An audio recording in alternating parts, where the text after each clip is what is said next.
Kavod Tefillah. These two words are naturally attracted to each other. For Tefillah is an act of Kabbal's Pnei Shechina. We are standing in the presence of the Ribono Shel Olam. How can we not feel Eim Aviyira? But yet, all too often we find lapses in the Kavod HaRosh that is required for Tefillah. Flippant attitudes in how we dress when we encounter the Shekhinah. And serious infractions of Dibur that contradict the meaning of Tefillah. What explains this unfortunate phenomena? I believe it stems from a fundamental misunderstanding of Tefillah. The widely held misconception is that the purpose of Tefillah is bakashas rachim. We ask HaKadosh Baruch Hu to respond positively to our wants and desires. And so, if for a moment our desire is to share some words with our neighbor and friend, that supersedes Tefillah.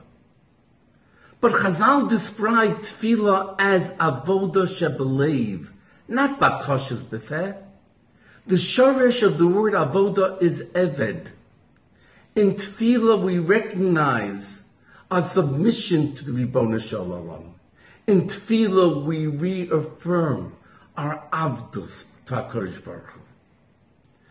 And so writes the Nesivos, that the purpose of Tefillah is not to ask HaKadosh Baruch Hu for our needs, but rather to strengthen our abilities to serve Him better as true avodim.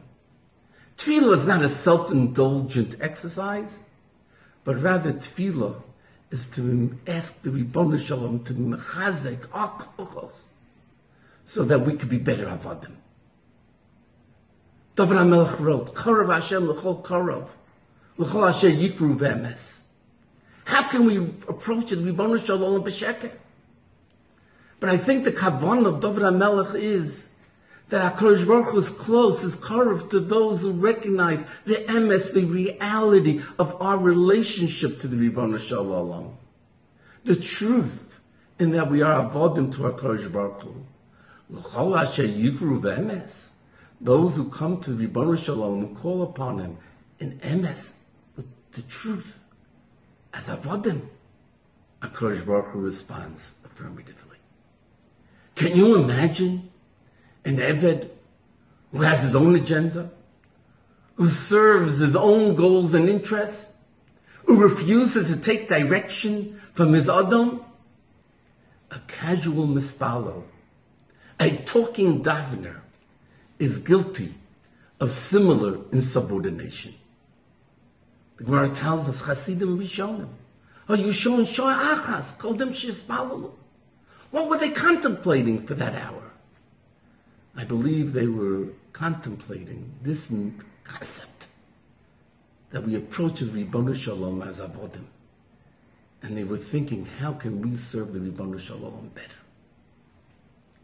In the letters of the Stipler, he writes that someone who davens me'omek halev and approaches the Ribono Shel Olam and asks for the siyata d'shmaya to taste the mesikas haTorah, v'chove tov v'hogun, will be zoche to a positive response, because karav Hashem l'chol karav l'chol asher yikru ve'emes.